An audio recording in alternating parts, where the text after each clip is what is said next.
The truth about what actually happens with the North Star. Today's episode is sponsored by Billy Keels Advisory Services. If you want to learn more about how to make your 9 to 9 optional, just go to makeitoptional.com. Once again, that's makeitoptional.com.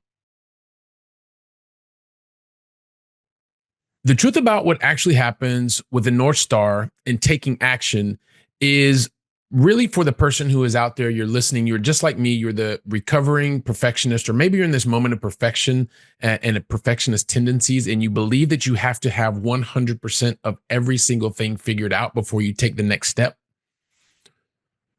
This is really going to help you because you're already a higher achiever. You're already someone who is continuously progressing, and you just need the simple reminder. And by the end of this very brief episode, you are going to understand exactly what benefit you have by actually understanding what happens when you have the North Star and you have no fear of moving towards the North Star. You already want to do it, but there's just something that's holding you back. It's got you blocked. And I want to help you gain the clarity about understanding the importance and the truth about what actually happens when you have that North Star and you begin to move towards it. Because if I think about where I was in like 2001, September 2001, I had just finished working this incredible role. I was young. I was 26 years old. I just finished traveling and working throughout some 58 different countries, working with Fortune 500 CEOs and their direct reports. It was absolutely amazing. But after I finished that, I didn't want to do a normal 9 to 5. And so it was, I applied a couple months before and I got accepted at a university and I moved to France. And I moved to France or France in September 2001. I was super excited to start something, this new chapter, new chapter in my life, because it was going to build on what I'd already done. And I wasn't going back to do a normal quote unquote 9 to 5, which I would later learn to understand. It was a 9 to 9 because high achievers, that's just what we do. And the thing is, I didn't just want to go just to go, right? Because you're a high achiever. You never do anything just to do it. You've got a goal. You've got something that you want to be able to accomplish. And I was no different, but that's why I want to share this with you. The thing is I knew that there were 3 things that I wanted to be able to do, which I'll share with you in just a second. But most importantly, I knew that once I set my mind to accomplishing these goals, nobody else told me that I needed to do them. I set these goals for myself because that's what high achievers do. You set goals. You don't just do things haphazardly. But the thing is I realized that I had failed myself back in 1995. So 6 years before this, and I'll probably do a completely different podcast on that. No, I will do a different podcast on that because that failure event set me up for what has actually transpired over the last couple of years. But I don't want to get into that because I want to share the story with you, because when I realized that, yes, I wanted to be able to accomplish his goals, at the same time, I was doing this because I really wanted the growth experience. I wanted it. It was something I didn't need it. This is a big difference, right? It's not that I needed it. I wanted it. And because I wanted it, I was emotionally charged and invested in making sure that this 1 year sabbatical actually took place. And like I said, I'll go back and at a different point in time, I'll talk about the 1995 experience, but that failure event really set me up for wanting to, more than anything else in the world, more than the accomplishments, more than being able to tell the stories, I wanted the growth experience because I failed myself in the past. And so I had gotten to this point where I had seen what I wanted to see around the world. I had interacted with the people that I wanted to interact with. And there was this desire not to be sitting in a cubicle, not to be hanging out, doing the same thing day after day after day after day. I wanted to do something different. I wanted to grow. So the thing that I wanted to do was I wanted to get to a point where I could take something called a sabbatical, right? Because I kind of heard about these people that were taking sabbaticals, that they'd stopped working and they just really focused on themselves, that they were able to grow, have these different experiences, which is ultimately what I was looking for, right? I wanted to accomplish these 3 goals, which I'm getting ready to tell you about right now. But most importantly, I wanted the growth experience. And I knew that I had to make myself uncomfortable. Again, this time not failing myself, but being in a place where I was uncomfortable. And so I knew that I wanted to have that overseas experience. And that That, my friend, is the North Star. I knew that I wanted to be able to have a growth experience and live overseas again for the second time. And along the way, the thing that I wanted to know is how was I going to know that I was on track? Right? That I was making the most of the growth experience. Well, of course, what high achievers do, this is exactly what you do. You give yourself goals. So you put together a plan. Guess what I did? I put together a plan. I said I wanted to accomplish 3 very simple things. The first thing, because I was moving to France, La Belle France, I decided I wanted to learn more about French language and French culture. That was the first goal. The second goal was I wanted to be able to learn how to salsa dance, because I remember when I was hanging out with my mom many years before, while I was traveling around the world, I had a chance. It was in my mom's town. Went out, and I remember seeing my mom dance salsa, and I was like, "Well, that's pretty cool." And then she asked me to dance, and I didn't know how to do it, and I was like, "I'm never going to be embarrassed like that again." My mom asked me to go out and do salsa dancing. Guess what? I want to be able to do salsa dancing. So that was goal number 2. Don't ask me why I decided to do that while I was living in France. Maybe because I had a little extra time. But that was the second goal. And the third goal, and the thing that I really wanted to make the most of was, well, I wanted to learn more about wines. Call it a wine connoisseur, whatever you want to say. I wanted to learn more about wine. So those were my 3 goals.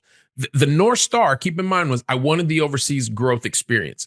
And I wanted to be able to do that. And the checkpoints was, 1, was I learning language and culture? 2, was I able to start to dance salsa and feel more comfortable, more confident? And 3, was I learning more about wine? And you know what? Along the way, I was someone who had traveled around the world, but I'd never lived in another country. And so, well, with the exception of 1995, the failure event that I told you about, and I was pretty protected. But this time it was me. I didn't have anybody to even help me get the light bill turned on. And that is a whole fiasco that we'll talk to you about at another time.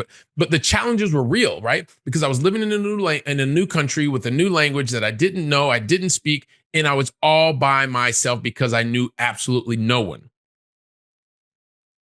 So the challenge was real. Even though I knew I wanted the growth experience, I had to go through a lot of pain, a lot of mental anguish, because I was in a new place with a new language, with new norms, and living there, not just traveling, not staying in a 5-star hotel like I'd been doing the previous 5 years. Like I was on the front line and it got to be tough, right?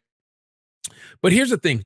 I pushed through. I continued. I had the crying nights. I had the afternoons that were super frustrated. I had people yelling at me, and I had sitting at a table laughing, ha ha ha, a few minutes after everybody else, because when you're in a different country with a different language, with different norms, and you don't even speak it, you don't understand the jokes. Well, I've been that guy. I know what it's like. It's not always easy. But at the end of the day, I had my North Star, because remember, I didn't need it. It's something that I wanted. And there is a major difference between that.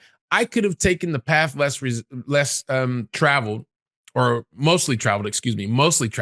I could have gone back. I could have tried to apply for my dream job again and lived and worked and been in a cubicle all day, every day. But that was not the script that was written for me. I couldn't explain it to you. At the time, I was super frustrated and upset, but I knew in my gut of guts that was not the thing that I was supposed to do. You know why? Because after breaking through that, yes, I had these 3 goals, and this is the point this is why it's important, because the truth about what actually happens with the North Star and taking action to move towards the North Star.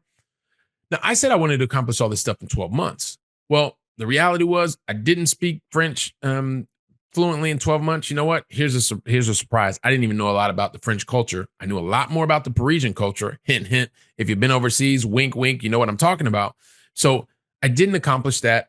My Cuban salsa dancing was a little bit better, but it wasn't anywhere perfect. I was still constantly embarrassed all the time.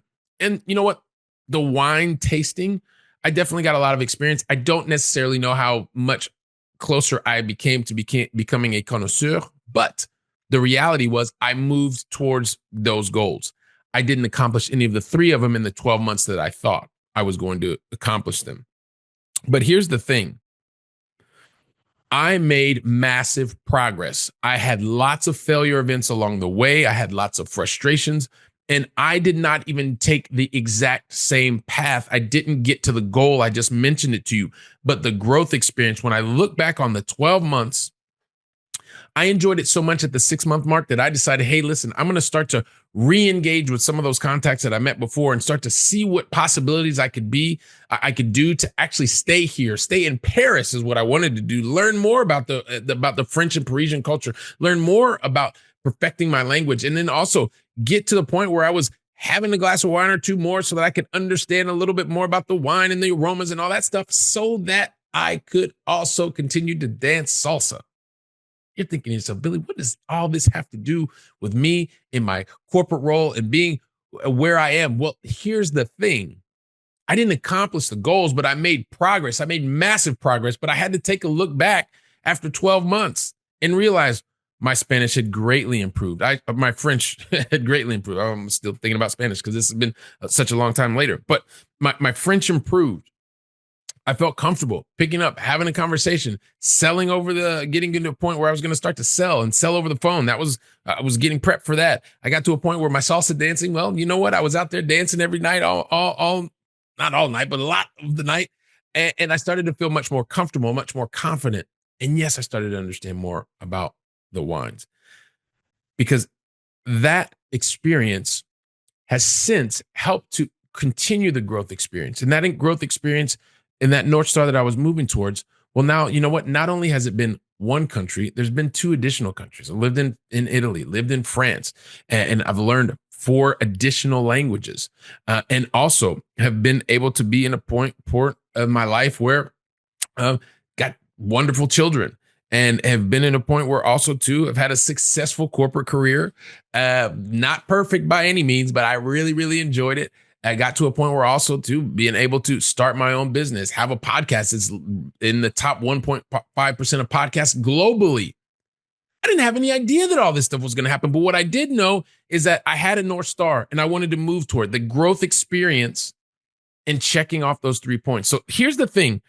You're never going to get it 100% right. It just doesn't happen. I'm going to do an entire podcast on that. But today, I just want you to think about the truth about what actually happens with a North Star and taking action.